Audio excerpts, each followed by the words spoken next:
आखाती देशांमध्ये सुरू असलेल्या युद्धांमुळे गॅसचा तुटवडा निर्माण झालाय। त्याचा मोठा फटका भिवंडी शहरातील कामगार वर्गाला बसलाय। भिवंडी हे कामगारांचं शहर म्हणून ओळखलं जाते। इथं मोठ्या प्रमाणात कामगार वर्ग 5 किलोच्या कमर्शियल गॅस सिलेंडरवर अवलंबून आहे। मात्र सध्या गॅस तुटवड्यामुळे नागरिकांना मोठ्या अडचणींचा सामना करावा लागतोय। गॅस एजन्सीकडे दररोज केवळ 40 ते 50 सिलेंडर उपलब्ध होत असल्यानं जे लवकर येतील त्यांनाच सिलेंडर मिळेल अशी परिस्थिती निर्माण झाली। त्यामुळे कामगार मध्यरात्रीपासूनच रांगा लावतायत। सिलेंडरसाठी नंबर लावून अनेक कामगार एजन्सी बाहेरच झोपून रात्र काढतायत, जेणेकरून सकाळी त्यांना सिलेंडर मिळू शकेल। मात्र मर्यादित पुरवठ्यामुळे अनेकांना रिकाम्या हाताने परत जावं लागतंय। गेल्या काही दिवसांपासून सतत रांगेत उभं राहूनही सिलेंडर मिळत नसल्यानं कामगारांमध्ये नाराजी वाढली आहे। गॅस अभावी जेवण बनवणं कठीण झालंय, रोजच्या जीवनावर परिणाम झालाय। या पार्श्वभूमीवर कामगारांनी प्रशासनाकडे 5 किलो कमर्शियल गॅस सिलेंडरचा पुरवठा वाढवण्याची मागणी केली आहे। कल्याण सिंग रोडवर भरधाव अल्पवयीन कार चालकानं सायकलिंग करत असलेल्या नामांकित व्यावसायिकाला जोराची धडक दिल्यानं श्रीनिवास तांदळे यांचा मृत्यू झालाय। या भीषण घटनेनंतर पोलिसांनी रस्त्यावर गतिरोधक तयार करून बॅरिगेटिंग तयार केले आहे। मृतकाच्या मित्रांनी पोलिसांच्या या उपाययोजनेचं कौतुक केलंय।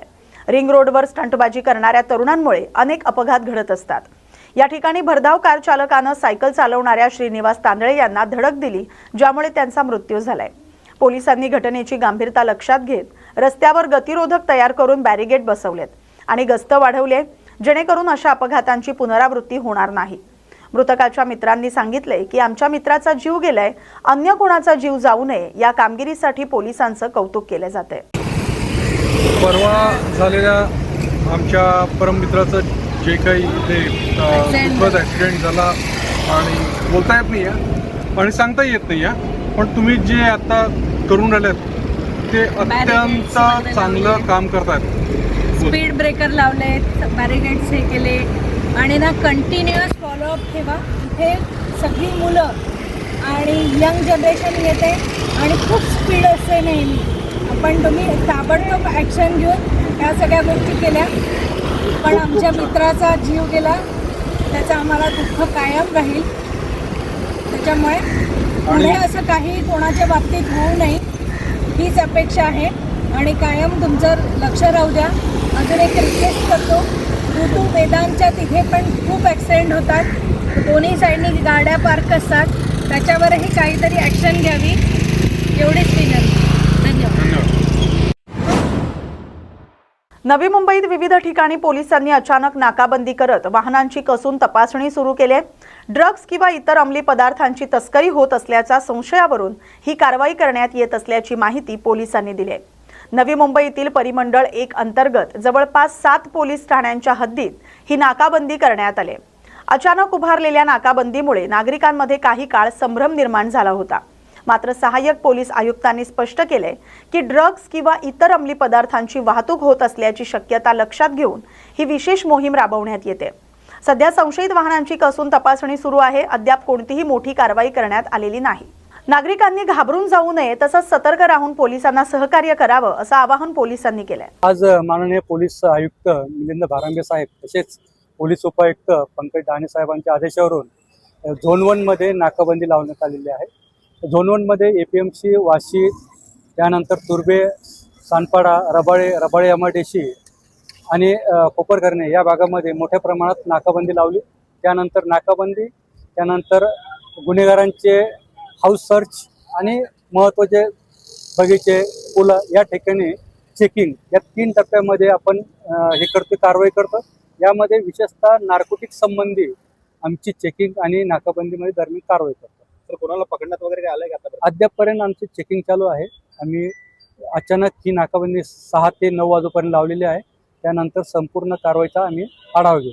तर ही नाकामध्ये कुठल्या पॉईंटवरती लावलेलं त्याबाबत काय सांगाल? ही 7 पोलीस स्टेशनमध्ये, प्रत्येक पोलीस स्टेशनमध्ये सरासरी 8 ते 9 ठिकाणी लावलेली आहे। महत्त्वाचे रस्ता वर्दळीचा आणि जाण्याच्या ठिकाणी लावलेली आहे। तर या नाकाबंदीमुळे काही नागरिक असताना म्हणजे एक भीती देखील निर्माण होते, त्यांना काय सांगायचं? या नाकाबंदीमध्ये आमचं मेन टार्गेट आहे नार्कोटिक संबंधी कारवाई करणे। त्यासंबंधी काही गांजा किंवा इतर तत्सम पदार्थाची वाहतूक करीत असतील त्यांना पकडणे, त्यांच्यावर कारवाई करणे. मी या ठिकाणी नागरिकांना सांगू इच्छितो का त्यांनी बिंदास राहावे, याबाबत कुठलीही बाकी अदरवाईज कारवाई होत नाही. त्यामुळे नागरिकांमध्ये अशा प्रकारची भीतीचं बाळगण्याचं काही कारण आहे.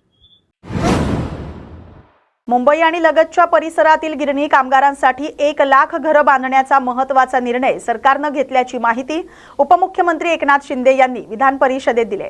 आमदार सचिन अहिर यांच्या प्रश्नाला उत्तर देताना त्यांनी ही घोषणा केली. अलीकडेच कामगार नेते, संबंधित मंत्री आणि अधिकाऱ्यांसोबत झालेल्या बैठकीत हा निर्णय घेण्यात आलेला आहे. गृहनिर्माण विभागाचे अतिरिक्त मुख्य सचिव असीम गुप्ता आणि म्हाडाच्या वरिष्ठ अधिकाऱ्यांवर या प्रकल्पाची जबाबदारी सोपवण्यात आली. दरम्यान 16 कामगार संघटनांच्या संयुक्त लढा समितीनं 10 मार्च रोजी केलेल्या आंदोलनाची पावलं उचलली गेली आहेत. मुंबईतील सुरू असलेल्या गृहनिर्माण प्रकल्पांमध्ये गिरणी कामगारांसाठी भूखंड उपलब्ध करून देण्याच्या सूचनाही बैठकीत देण्यात आल्यात. बृहन्मुंबई महानगरपालिका कार्यक्षेत्रातील नगर पथ विक्रेत्यांच्या शिखर आणि परिमंडळीय समिती निवडणुकीतील पेच अखेर सुटलाय. मुंबई उच्च न्यायालयाच्या आदेशानुसार शनिवार 28 मार्च रोजी मतमोजणी होऊन त्याच दिवशी निकाल जाहीर होणार आहे. 29 ऑगस्ट 2024 रोजी शांततेत पार पडलेल्या या निवडणुकीत सुमारे 49.46% मतदान झालं होतं. मात्र विविध याचिकांमुळे आणि सर्वोच्च न्यायालयाच्या निर्देशानुसार मतमोजणी आणि निकाल स्थगित ठेवण्यात आलं होतं.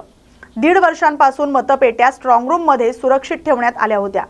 23 मार्च रोजी उच्च न्यायालयानं निवडणूक प्रक्रिया वैध ठरवत मतमोजणीवरील स्थगिती उठवली आणि तात्काळ निकाल जाहीर करण्याचे आदेश दिले. त्यामुळे अखेर या निवडणुकीचा निकाल जाहीर होण्याचा मार्ग आता मोकळा झालाय.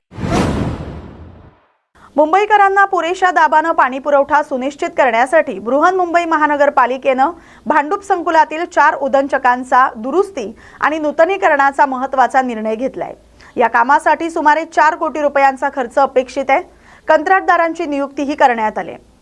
1979 ते 80 पासून कार्यरत असलेल्या भांडूप उदंचन केंद्रातील यंत्रणा सलग कार्यरत असल्यामुळे त्यांची झीज झाली आहे. त्यामुळे पाणी पुरवठ्यावर परिणाम होत असल्याची समस्या निर्माण झाली होती.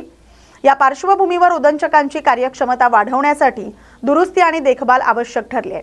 या कामामुळे मुंबईतील अनेक भागांना अधिक सक्षम आणि सुरळीत पाणी पुरवठा होण्यास मदत होणार आहे. नागरिकांना त्यामुळे दिलासा मिळण्याची अपेक्षा आहे.